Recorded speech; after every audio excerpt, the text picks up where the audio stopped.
হযরত আবু হুরায়রা রাদিয়াল্লাহু তাআলা আনহু বলেন, এক ব্যক্তি নবী করিম সাল্লাল্লাহু আলাইহি ওয়াসাল্লামের নিকট এসে বললেন, আমি ক্ষুধায় কাতর। রাসূল সাল্লাল্লাহু আলাইহি ওয়াসাল্লাম স্ত্রীদের নিকট খাবারের জন্য একজনকে পাঠালেন, কিন্তু তাদের নিকট পানি ব্যতীত অন্য কোনো খাবার ছিল না। তাই তারা বলল, ওই সত্তার কসম যিনি আপনাকে সত্যসহ পাঠিয়েছেন, আমাদের নিকট পানি ব্যতীত অন্য কোনো খাবার নেই। তখন রাসূল সাল্লাল্লাহু আলাইহি ওয়াসাল্লাম সাহাবীদের বললেন, তোমাদের মধ্যে কে আছো এর মেহমানদারি করবে? আল্লাহ তার প্রতি দয়া করবেন। তখন আনসারী সাহাবী হযরত আবু তালহা রাদিয়াল্লাহু তাআলা আনহু বললেন, হে আল্লাহর রাসূল, আমি মেহমানদারি করব।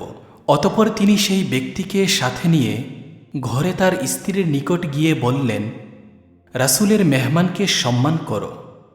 উত্তরে আবু তালহা রাদিয়াল্লাহু তাআলা আনহুর স্ত্রী বললেন, আল্লাহর কসম, শিশুদের জন্য রাখা খাবার ব্যতীত ঘরে কোনো খাবার নেই।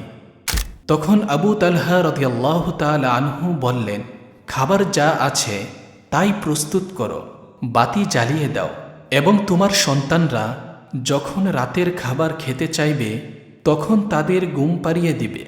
তিনি খাবার প্রস্তুত করলেন, বাতি জ্বালিয়ে দিলেন এবং শিশুদের ঘুম পাড়িয়ে দিলেন। অতঃপর আবু তালহা রাদিয়াল্লাহু তাআলা আনহু বাতি ঠিক করার ভাব দেখিয়ে তা নিভিয়ে দিলেন এবং তারা স্বামী স্ত্রী উভয়ে অন্ধকারে খাবার খাচ্ছেন বলে আগত লোকটিকে বুঝালেন। কিন্তু তারা খাবার খাচ্ছিলেন না, কেননা ঘরে কোনো অতিরিক্ত খাবার নেই। এদিকে সেই লোকটি খাবার খেল এবং তারা উভয়ে ক্ষুধার্ত অবস্থায় রাত্রি যাপন করল।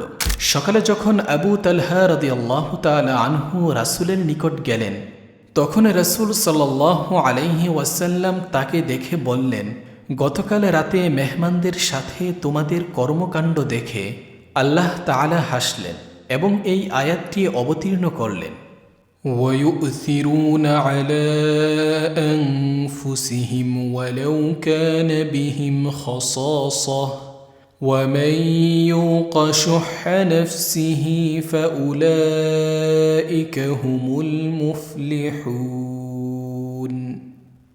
তারা অভাবগ্রস্ত হলেও নিজেদের উপর তাদের প্রাধান্য দেয়।